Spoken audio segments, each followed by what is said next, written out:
तो यहाँ हम डच पढ़ रहे थे। डच में क्या है कि ये लोग फिर ज़्यादा देर तक भारत में नहीं व्यापार कर पाए, बस यहीं भारत से वस्त्रों का व्यापार किया। उसके बाद सन 1759 ईस्वी में एक बेडरा का युद्ध होता है, जो कि बेडरा कहाँ है, बंगाल में। क्यों उस समय क्या होता है कि अंग्रेज़ों का आना स्टार्ट हो जाता है और अंग्रेज़ों का सामना इन्हीं डच्चों से होता है और यहीं अंग्रेज़ों के साथ बेडरा का युद्ध होता है। अंग्रेज़ और डचों के बीच में बेडरा का ही युद्ध होता है, जिससे डचों का सफाया हो जाता है। डचों का सफाया होने के बाद क्या होता है, फिर अंग्रेज़ का शासनकाल स्टार्ट होता है। अब क्या पढ़ेंगे, ब्रिटिश के बारे में। तो आइए देखते हैं, आइए अंग्रेज़ का देखते हैं। क्या हुआ था, 31 दिसंबर सन 1600 को महारानी एलिजाबेथ प्रथम द्वारा ईस्ट इंडिया कंपनी का निर्माण होता है। अच्छा, उस समय भारत में क्या होता है, मुगल वंश का साम्राज्य चल रहा होता है। तो उस समय शासक कौन था भारत का, अकबर था। ठीक, उसके बाद महारानी एलिजाबेथ की सन 1603 ईस्वी में क्या हो जाती है, मृत्यु हो जाती है। उसके बाद ब्रिटिश का जो शासक था जेम्स प्रथम बनता है। ब्रिटिश शासक उस समय कौन बनता है, फिर जेम्स प्रथम। ठीक, इसके बाद क्या होता है, जेम्स प्रथम अपना एक पहला दूत कैप्टन हॉकिंस को अकबर के दरबार में भेजता है। ठीक है, अकबर के दरबार में मतलब कि व्यापार संबंधी बात करने के लिए अकबर के दरबार में भेजता है। तो क्या होता है, ये पहुंचता है सन 1608 में। ये पहुंचता है कब, अकबर के दरबार में 1608 ईस्वी में। लेकिन क्या होता है, 1605 ईस्वी में ही अकबर की मृत्यु हो चुकी होती है। फिर अगला जो शासक अकबर के बाद बनता है वो होता है जहांगीर। वो कौन रहता है, जहांगीर। तो ये जो है, ये कैप्टन हॉकिंस कहाँ पहुँचता है, जहांगीर के दरबार में। 1608 में पहुँचता है तो जहांगीर के दरबार में पहुँचता है, लेकिन जो फरमान इसके पास रहता है अकबर के नाम से रहता है।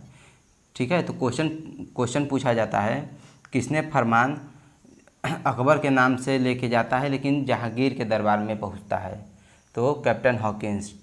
ठीक, पहला दूत। तो ये जाते हैं जहांगीर से मिलते हैं और जहांगीर से मिलने के बाद अपना व्यापार और कंपनी स्थापित करने के लिए इनसे मांग करते हैं। और इन्होंने क्या होता है, जहांगीर इन लोगों को, अंग्रेज़ों को अपना कंपनी बनाने के लिए, सूरत में ईस्ट इंडिया कंपनी बनाने के लिए 1608 ईस्वी में परमिशन दे देते हैं, जो पहले वाला बताए थे 1608 में। ठीक है, तो यहीं से परमिशन मिल जाता है अंग्रेज़ों को अपनी कंपनी बनाने के लिए भारत में। ठीक, उसके बाद सन 1615 ईस्वी में टॉमस रो आते हैं, दूसरा दूत। अंग्रेज ब्रिटिश का ये दूसरा दूत आते हैं, टॉमस रो। ये भी आते हैं जहांगीर के ही दरबार में आते हैं। तो इसमें भी क्या होता है, जहांगीर के दरबार में आते हैं, ये भी व्यापार संबंधी बात करने के लिए ही आते हैं। ठीक, उसके बाद क्या होता है, सन 1632 ईस्वी में अंग्रेज़ क्या चाहते हैं, अंग्रेज़ गोलकुंडा आते हैं और वो चाहते हैं कि गोलकुंडा से हम फ्री व्यापार करें। ठीक, फ्री व्यापार करें। तो इसके पहले हालांकि ये था कि इसके पहले जो व्यापार करते थे अंग्रेज़, तो उनको टैक्स चुकाना पड़ता था। तो क्या हुआ कि गोलकुंडा में ये क्या किए, गोलकुंडा में गए, गोलकुंडा से बातचीत हुआ तो इनको परमिशन मिल गई कि आप गोलकुंडा में आप फ्री व्यापार कर सकते हैं। तो ये अंग्रेज़ों की एक बहुत बड़ी उपलब्धि थी। तो इस जो गोलकुंडा में फ्री व्यापार करने के लिए इनको परमिशन मिला था, तो उसे कहा जाता है कि गोलकुंडा द्वारा दिया गया यह सुनहरा फरमान है। यह गोलकुंडा द्वारा दिया गया एक सुनहरा फरमान है।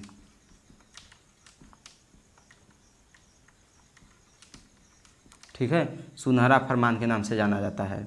उसके बाद इससे अच्छा बड़ी उपलब्धि और अंग्रेज़ों को मिली सन 1717 में, 1717 में। इसमें क्या था, एक ब्रिटिश आया था, ये भी दूत ही था, जॉन सरमन। उस समय क्या होता है, भारत का शासक कौन होता है, फर्रुख सियर होता है। ठीक, उस समय फर्रुख सियर होता है। तो फर्रुख सियर के दरबार में जाते हैं और ये अपने व्यापार के संबंध में कुछ मांग करते हैं। ठीक है, इनकी पहली मांग ये होती है कि 3000 रुपये हम वार्षिक कर पे चुकाएँ। वार्षिक कर पे ये लोग क्या कहते हैं कि बंगाल में आप हमें मुक्त व्यापार करने की अनुमति दीजिए। ठीक, पहला ये था। और दूसरा ये था 10,000 रुपये की वार्षिक कर पे हम सूरत में फ्री व्यापार करना चाहते हैं। ये था। और तीसरा ये था कि मुंबई में जो हमारे सिक्के चलते हैं वो सिक्के पूरे भारत में चलाए जाएं। अच्छा, ये एक बड़ी उपलब्धि थी मुंबई की। ये घटना मुंबई वाली आइए थोड़ा देखिए। ये घटना थी कि पहले क्या था, पुर्तगाल मुंबई के कब्जे में था। ठीक है, अरे सॉरी, जो पुर्तगाल के कब्जे में मुंबई जो था पुर्तगाल के कब्जे में था, वो पहले ही आ गए थे। तो क्या हुआ था, जब ब्रिटिश आए थे तो ब्रिटिश का उस समय शासक था चार्ल्स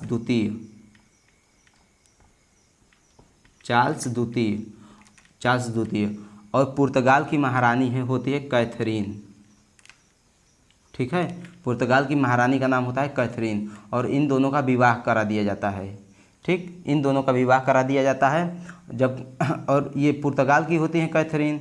तो क्या होता है, जब विवाह करा दिया जाता है तो मुंबई क्या होता है, जो पुर्तगाल में रहता है, जो पुर्तगाल के कब्जे में रहता है, वो चार्ल्स द्वितीय को दहेज स्वरूप दिया जाता है।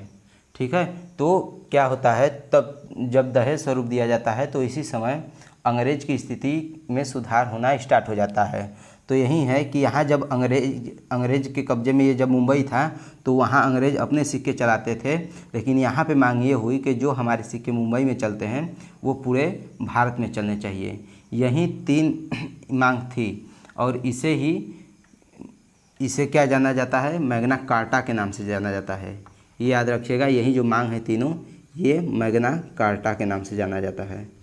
ये क्वेश्चन में पूछता है, जो फर्रुख सियर के दरबार में जो अंग्रेज़ों ने मांग की थी, पेश किया था, उसको किस नाम से जाना जाता है, तो एक मैग्ना कार्टा के नाम से जाना जाता है।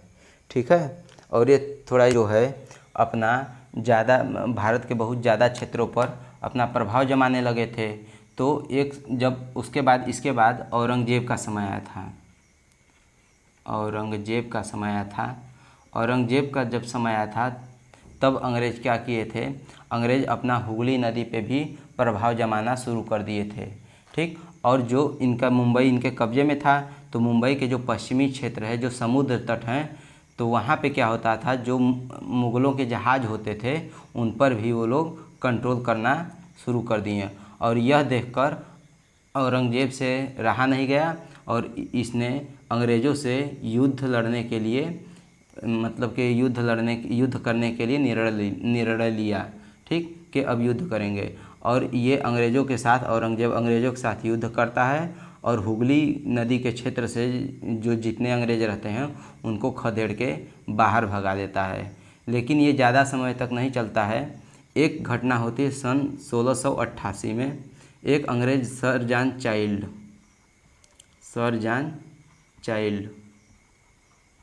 इनके साथ भी औरंगजेब का युद्ध होता है। और इसमें क्या होता है, सर जॉन चाइल्ड जो होते हैं वो हार जाते हैं। उसके बाद क्या होता है, हार जाते हैं, लेकिन क्या होता है कि इनकी ऐसी स्थिति हो जाती है कि मतलब कि वो भारत से अब चले जाएं। लेकिन क्या होता है, कुछ इनके और इनके बीच, दोनों के बीच संधि होती है। उसके बाद क्या होता है, पूरी मतलब कि किसी तरह अंग्रेज़ फिर भारत में ही रुक जाते हैं। ठीक है, अंग्रेज़ क्या करते हैं, फिर भारत में ही रुक जाते हैं। अंग्रेज़ जो भारत का क्षेत्र होता है अंग्रेज़ों के कब्जे में, उसमें 3 क्षेत्र, जो मुंबई, कोलकाता और मद्रास, इन तीनों क्षेत्र को अपनी प्रेसिडेंसी क्षेत्र बनाते हैं। ठीक, और अपनी प्रेसिडेंसी क्षेत्र पर को फेमस करने के लिए कोई न कोई एक फोर्ट बनवाते हैं, जो कि कोलकाता में फोर्ट विलियम और मद्रास में फोर्ट सेंट जॉर्ज है और मुंबई में फोर्ट लुई है मुंबई में, जो कि पांडिचेरी में है। ठीक, तो ये ध्यान रखिएगा, सबसे जो पहले क्षेत्र बनाए थे वो कोलकाता प्रेसिडेंशियल क्षेत्र था बंगाल में। ठीक है, तो यही है अंग्रेज़ों के, मतलब कि अंग्रेज़ जब यही है। चलिए आगे स्टार्ट करते हैं फ्रांसीसी। अच्छा, इसमें थोड़ा सा ध्यान दीजिएगा। इसमें क्या है फिर, मतलब अंग्रेज आए सन 1616 में। सन 1616 में डेनमार्क आए और ये अपनी पहली फैक्ट्री कहाँ स्थापित किए, तंजौर में। ये अपनी पहली फैक्ट्री तंजौर में स्थापित किए। उसके बाद सन 1731 में स्वीडिश आए। ठीक है, ये सन 1731 में स्वीडिश आए। तो ये कहा जाता है कि स्वीडिश सबसे बाद में, लास्ट में आए हैं। सबसे पहले पुर्तगाल आए और सबसे लास्ट में स्वीडिश आए हैं। ठीक, इसको ध्यान दीजिएगा। अब आइए पढ़ते हैं फ्रांसीसी। उस समय फ्रांस का शासक कौन था? लुई 14वां था। ठीक, और हम पहले ही बताएं, इन्होंने अपनी पहली सबसे पहले कंपनी कहाँ बनाई थी? सन 1668 में। 64 में आए थे। 4 साल बाद ये अपनी कंपनी कहाँ बनाए थे? सूरत में, जहाँ अंग्रेज़ों ने बनाई थी। ठीक, इसके बाद सन 1669 में 1 साल बाद इन्होंने फिर अपनी अगली कंपनी मसूलीपट्टनम में बनाई। ठीक, उसके बाद सन 1673 ईस्वी में क्या हुआ? इन्होंने भारत के पांडिचेरी क्षेत्र पर कब्जा किया और इसके बाद ये लोग क्या करने लगे? फिर कब्जा करने लगे भारत के क्षेत्रों पर। इसके बाद सन 1674 में चंद्रनगर, माही, करिकल आदि भारत के क्षेत्रों पर ये कब्जा करना शुरू कर दिए। उसके बाद कब्जा करते करते एक समय ऐसा आता है कि ये फ्रांसीसी फिर ये भारत में जैसे कि हर क्षेत्र में कब्जा कर रहे हैं, तो ये क्या हुए? ये सफल होते दिखाई पड़ते हैं। तो क्या होता है कि ये फिर सफल होते होते आगे जाते हैं और ये स्थिति इनकी तब खराब हो जाती है जब इनसे अंग्रेज मिल जाते हैं। ठीक, अंग्रेज, इधर से अंग्रेज और इधर से फ्रांस। ठीक, और ये क्या होते हैं? न ये कमज़ोर होते हैं न ये कमज़ोर होते हैं, दोनों मजबूत रहते हैं। तो ऐसी में क्या होती है कि स्थिति बन जाती है इनके बीच युद्ध की, संघर्ष की स्थिति बन जाती है और इनके बीच 3 युद्ध होता है, जिसे कर्नाटक युद्ध के नाम से जाना जाता है। आइए हम इनके तीनों युद्ध देखें। तो आइए देखते हैं जो अंग्रेज और फ्रांस के बीच कर्नाटक युद्ध हुए थे, वो तीनों कब कब हुए थे, उसका कारण क्या था, और उन जो ये है मतलब कि युद्ध हुए थे, तो इनको युद्ध को ख़त्म करने के लिए कहाँ कहाँ की संधि की गई थी। ठीक है, तो पहला देखते हैं, कर्नाटक युद्ध हुआ था सन 1746 से 1748 तक। पहले ऐसे पढ़ेंगे फिर ऐसे पढ़ेंगे। 1746 से 1748 तक 2 साल के लिए लड़ा गया था पहला कर्नाटक युद्ध, और दूसरा कर्नाटक युद्ध 5 साल के लिए लड़ा गया था। उसके बाद 1749 से 5 साल तक लड़ा गया था, 1754 तक। ठीक, उसके बाद 2 साल का गैप दे दिया गया, 2 साल का गैप हो गया। फिर 1756 से 1763 7 साल के लिए युद्ध लड़ा गया। याद रखिएगा, ये 2 साल के लिए, ये 5 साल के लिए और ये 7 साल के लिए लड़ा गया युद्ध। आइए, तो इसमें क्या है, जो युद्ध लड़ा गया तो उसका देखते हैं कारण क्या था कि युद्ध क्यों लड़ा गया। पहला कारण था ऑस्ट्रिया के उत्तराधिकारी के लिए। ऑस्ट्रिया के उत्तराधिकारी के लिए क्या था कि ऑस्ट्रिया कहाँ है? यूरोप में। वहाँ उत्तराधिकारी की समस्या चल रही थी।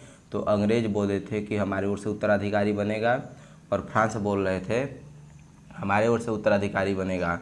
तो इसी बात को लेकर इन दोनों में तानातानी था और उसका प्रभाव भारत में देखा गया, जो कि प्रथम कर्नाटक युद्ध हुआ इसी के कारण। यहाँ ये मतलब कि प्रथम कर्नाटक युद्ध कोई भारत का कारण नहीं था, ये ऑस्ट्रिया के कारण से ही भारत में इसका तानातानी का, जो यहाँ पे ऑस्ट्रिया में तानातानी था, उसका प्रभाव भारत में देखा गया। यही कारण है कि प्रथम कर्नाटक युद्ध हुआ। ठीक है, उसके बाद ये दूसरा कर्नाटक युद्ध जो हुआ उसके पीछे का कारण देखते हैं। इसमें क्या था? इसमें एक हैदराबाद और कर्नाटक था। तो इसमें पहले ये था कि जो राजा थे, जो राजा मर जाते थे तो उनके वंशज क्या होते थे? उत्तराधिकारी बनते थे। तो क्या है, जब यहाँ हैदराबाद और कर्नाटक के लिए उत्तराधिकारी की बात चलने लगा, तो यहाँ क्या हुआ कि कुछ लोग हैदराबाद से कहते थे उत्तराधिकारी बनेगा और कुछ लोग कर्नाटक से कहते थे, लेकिन मतलब क्या था कि एक ही राजा होता था दोनों का। तो ऐसी स्थिति बन गई कि ये अपने ओर से कहने लगे, ये अपने ओर से, यहाँ भी उत्तराधिकारी की समस्या बन गई। तो क्या हुआ, ये 2 गुट में बट गए, 2 गुट में ये बट गए। एक गुट इधर हो गया और एक गुट इधर हो गया, 2 गुट में बट गए। और एक गुट का सपोर्ट फ्रांस से किया गया और दूसरे गुट का सपोर्ट अंग्रेज़ों के द्वारा किया गया। ठीक, और इसमें भी क्या हुआ, जब ये सपोर्ट किया गया एक गुट से इधर का एक गुट से इधर का, तो अंग्रेज और फ्रांस के बीच यहाँ भी तानातानी हुआ। और यही कारण हुआ है और यही कारण है कि दूसरा जो कर्नाटक युद्ध हुआ अंग्रेज और फ्रांस के बीच, यही मतलब कि हैदराबाद कर्नाटक के गुटों को लेकर, उत्तराधिकारी के गुटों को लेकर, 2 गुटों को लेकर। ठीक, तो ध्यान दीजिएगा इसको। इसके बाद तीसरा कर्नाटक युद्ध का कारण है सप्तवर्षीय युद्ध। सप्तवर्षीय युद्ध क्या था कि यूरोप में ही लगातार 7 साल युद्ध हुआ था फ्रांस और अंग्रेज के बीच, जिसे सप्तवर्षीय युद्ध के नाम से जाना जाता है। ठीक है, तो सप्तवर्षीय युद्ध के नाम से जाना जाता है। तो वहाँ से ही अंग्रेज़ों के बीच युद्ध था। तो इसके बाद क्या हुआ, जब भारत में इसका सप्तवर्षीय युद्ध का प्रभाव देखा गया। ठीक है, पहले युद्ध हो चुका था तो उनके बीच और तानातानी हो गई थी, तो आके भारत में भी क्या हुआ, यही कारण है कि भारत में इसका प्रभाव देखा गया और भारत में इन दोनों के बीच युद्ध हुआ, जो कि तृतीय कर्नाटक युद्ध के नाम से जाना जाता है। इन युद्धों को समाप्त करने के लिए ये संधियाँ हुई। पहला एरासापेल की संधि हुई, ठीक, दूसरा पांडिचेरी की संधि हुई। अभी पिछले जो फ्रांसीसी वाले में बता रहे थे कि पांडिचेरी पर उन लोगों ने 1773 में कब्जा कर लिया था, 1673 में, और 1774 में माही करिकल और चंदनगर पे। तो क्या हुआ था कि यही पांडिचेरी का संधि हुआ था। फ्रांसीसी जो है इसमें हार गए थे, तो पांडिचेरी उनको देना पड़ा था इस युद्ध को समाप्त करने के लिए, दूसरे कर्नाटक युद्ध को समाप्त करने के लिए। और तीसरे कर्नाटक युद्ध में पेरिस की संधि हुई थी। ठीक है, तो इसके बाद क्या होता है, पेरिस की संधि हुई थी। और अब जानते हैं एक वांडीवास का युद्ध है, और यह है, इसमें सेंट थाम युद्ध हुआ होता है सन 1748 में। सन 1748 में ये सेंट थाम युद्ध के नाम से एक सेंट थाम युद्ध हुआ होता है 1748 में। और जो 1760 में, इसी में आएगा 1760 तृतीय कर्नाटक युद्ध में ही, 1760 में एक वांडीवास का भी युद्ध हुआ होता है। ठीक है, इसी वांडीवास के युद्ध में ही फ्रांसीसियों का सफाया हो जाता है अंग्रेजों द्वारा। तो यही है 3 कर्नाटक युद्ध। उसके बाद ये लेक्चर समाप्त हो गया। भारत में यूरोपीय कंपनी का आगमन, फिर दूसरा स्टार्ट करते हैं। Thank you.